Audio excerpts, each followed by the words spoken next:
Yeah. Here's another one. And another one. Yeah.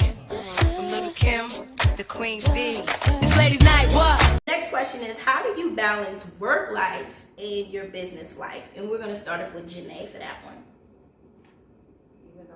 It doesn't matter. Tell your testimony. Push it out there. Okay. So I recently just resigned from my 9 to 5. Woo! Congratulations. Real life goal. Right. I resigned. I felt like I couldn't put my all into my businesses, working 8 hours for somebody else.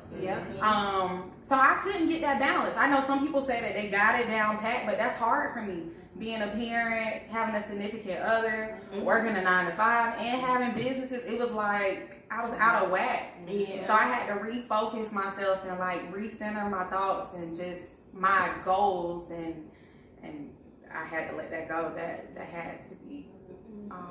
So I don't know how people balance it.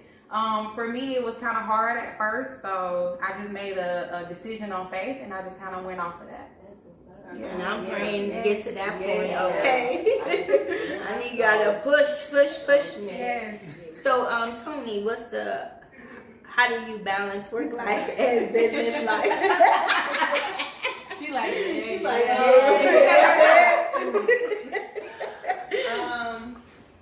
basically, I wake up at 5 o'clock in the morning, start my day, get my kids get my kids on the bus by 6:25. Between time, like piggyback off what Keisha says, buy me lunch break or little 15-minute break.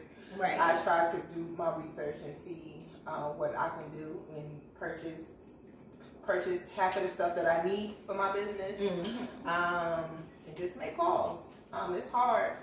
Trust me, it's hard trying to make sure my kids. I do majority of my business on the weekends for me.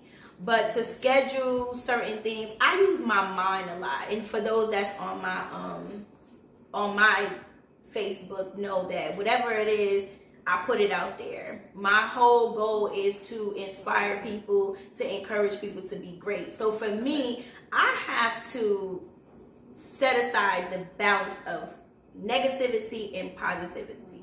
So for me at work, I really kind of have to isolate myself from certain situations, because the hectic life of a 9 to 5 and dealing with different energy, it could be kind of overbearing for me because I use my mind a lot. So as far as like scheduling the podcast, as far as doing events outside of work, yes, I do that.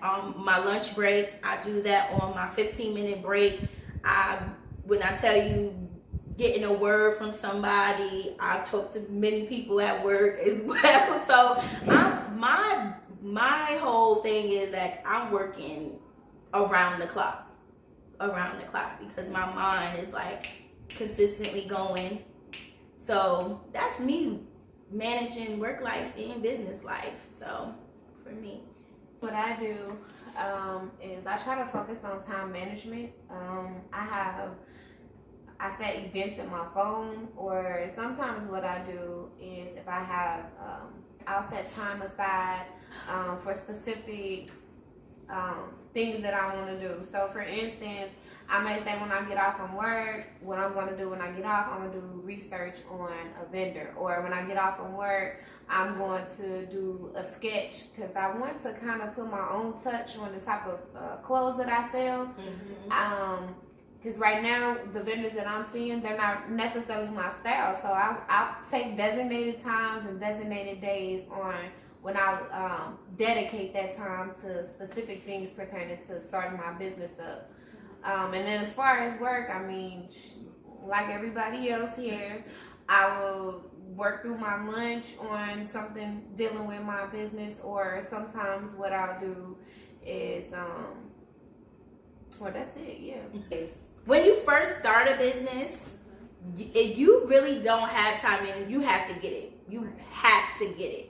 So not even just meeting up with people, but managing your time between business life and work life. Like you have to set aside, because once I got into it, I was excited.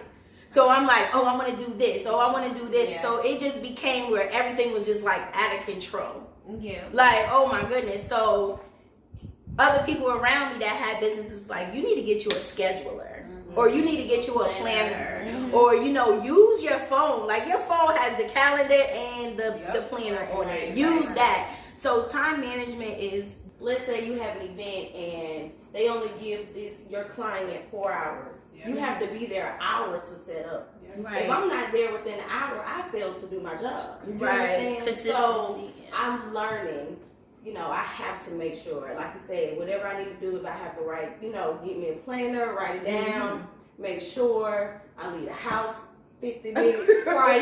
Right, because we live in Atlanta. I mean, yeah, I definitely have to work on time management. And that's one of my weaknesses. So, I'm working actually pretty good with you are Tony. You she's there at 7:21. Everybody I will be late. That's another reason I had to resign.